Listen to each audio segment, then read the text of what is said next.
야구야구 김영준입니다. 류현진 선수가 한국 야구사에 또 다른 새로운 역사를 썼습니다. 류현진은 쉐인 비버와 마에다에 이어 아메리칸 리그 사이영 투표 3위에 올랐습니다. 지난해 한국 선수로는 처음으로 사이영 투표에 이름을 올린 류현진 선수는 제이콥 디그롬에 이어 2위를 함으로써 2006년 대만 왕젠밍, 2013년 일본 다르비슈 다음으로 2위에 오른 아시아 투수가 됐는데요. 1위표를 얻은 건 최초였습니다. 아메리칸 리그로 자리를 옮긴 류현진은 올해도 사이영 3위를 차지함으로써 2년 연속으로 3위 내에 든 최초의 아시아 투수가 됐습니다. 종전 아시아 선수의 가장 높은 연속 기록은 1995년과 1996년 모두 4위를 한 노모 히데오였습니다. 그리고 다르비슈가 2012년 9위와 2013년 2위, 류현진이 2019년 2위와 2020년 3위로 아시아 선수로서 2년 연속 사이영 투표에 이름을 올린 선수는 이 3명뿐입니다. 올해 아메리칸 리그 사이영상은 이미 쉐인 비버의 수상이 확실시됐기 때문에 류현진과 마에다 중 누가 2위를 하느냐가 더 궁금한 부분이었는데요. 2006년 요한 산타나 이후 14년 만에 아메리칸 리그, 내셔널리그, 통합 트리플 크라운에 성공한 비버는 실제로 만장일치 수상에 성공했습니다. 그렇다면 2위는 누구였을까요? 류현진과 마에다의 클래식 스탯은 차이가 거의 없었기 때문에 류현진이 AL 동부에서 뛴 점이 고려되지 않겠나라는 기대를 했습니다만 실제로 투표를 한 기자들은 그렇게 생각하지 않은 것 같습니다. 실제로 2011년 데이비 프라이스가 저스틴 벌랜더를 제칠 수 있었던 것도 프라이스가 상대한 동부팀들이 벌랜더가 상대한 중부팀들보다 더 강했다는 논리가 통했기 때문이었습니다. 그럼 여기서 사이영표를 받아본 아시아 투수들을 정리해 보겠습니다. 먼저 1995년 노모가 데뷔 시즌 신인왕과 함께 사이영 4위를 합니다. 당시 1위는 매덕스, 3위는 글래빈이었습니다. 노모는 2년차 시즌에도 4위를 하는데요. 1996년 1위는 스몰츠, 2위는 브라운이었습니다. 두 번째 일본인 투수가 사이영표를 받는 데는 그로부터 무려 10년이 걸리는데요. 2006년 내셔널리그 8위에 오른 선수는 다저스 마무리 사이토 다카시였습니다. 하지만 같은 해 아메리칸 리그에서는 아시아 최초의 사이영 2위 투수가 나옵니다. 바로 대만 출신의 왕젠밍이었는데요.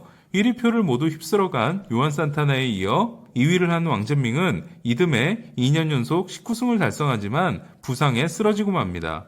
일본은 사이영 투표에 계속해서 다양한 선수들의 이름을 올리는데요. 2008년 2년차 시즌에 마츠자카가 4위, 2012년 다르비슈가 데뷔 시즌에 9위, 2013년에는 1위 맥스 슈어저에 이어 다르비슈가 2위, 이와쿠마가 3위, 보스턴 마무리 우에하라가 7위에 오름으로써 한 해 3명의 이름을 집어넣습니다. 사실 일본 팬들은 마츠자카가 이루지 못한 사이영상의 꿈은 다나카가 이뤄주기를 바랐는데요. 하지만 지금까지 다나카는 2016년 7위에 오른 게 전부입니다.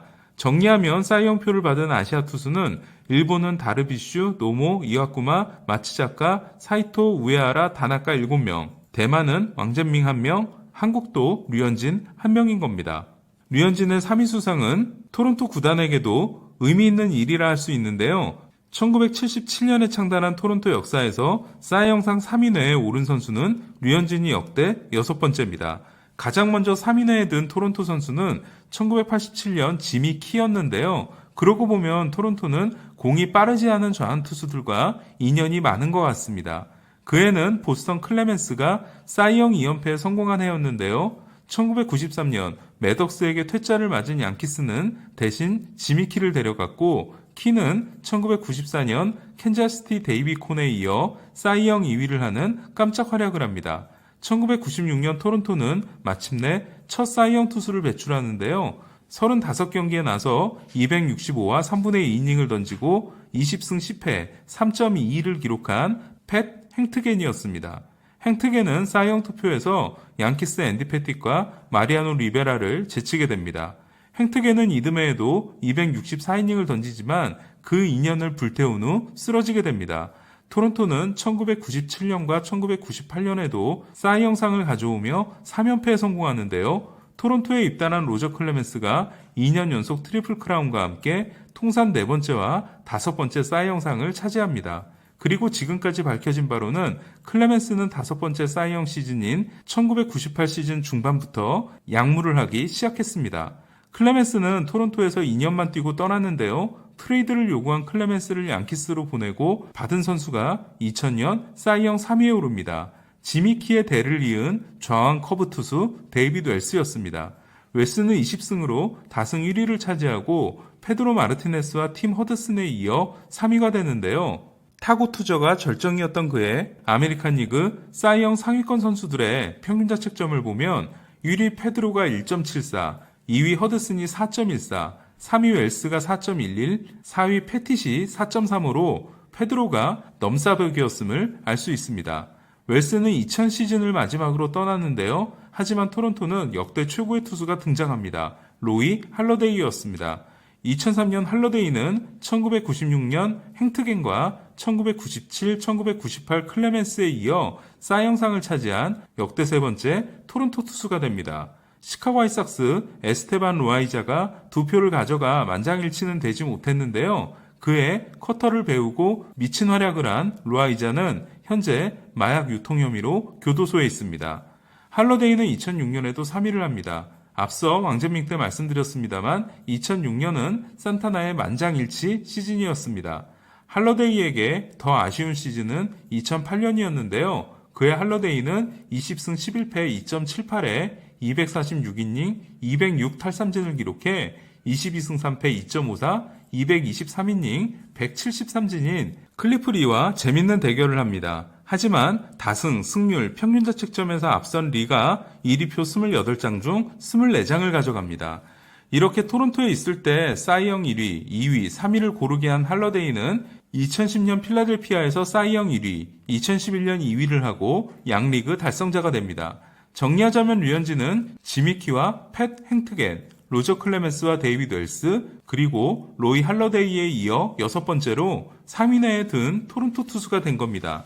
이렇게 2009년 할러데이 이후 11년 만에 사이영 컨텐더를 갖게 된 토론토는 정말 오랜만에 찾아온 이러한 기회를 놓치지 않겠다는 입장인데요. 토론토 로스 애킨스 단장은 흥미로운 이야기를 했습니다. 류현진의 뒤를 바칠 선발을 구하겠다는 겁니다. 이는 토론토가 트레버 바우어보다는 그 아래 투수들을 고려하고 있다는 건데요. 올해 미네소타에서 뛰었던 제이크 오도리지 또는 매치의 퀄리파잉 오퍼를 거절한 마커스 스트로먼의 복귀도 가능하지 않냐라는 이야기가 들리고 있습니다. 그리고 MLB 트레이드 루머스닷컴은 토론토가 류현진의 아래로 영입할 선수 목록에 다나카와 호세 퀸타나의 이름을 올렸습니다. 로비레이와 $800만 재계약한 토론토가 선발진 구성을 충실히 하고 류현진이 내년 다시 사이영상에 도전한다면, 그리고 내야 수비를 안정시켜줄 시몬스, 중견수 수비가 좋은 제키 브래들리를 영입한다면 내년 토론토의 시즌은 꽤 기대되고 무척 재밌을 것 같다는 생각이 듭니다. 이상 김영준의 야구야구였습니다.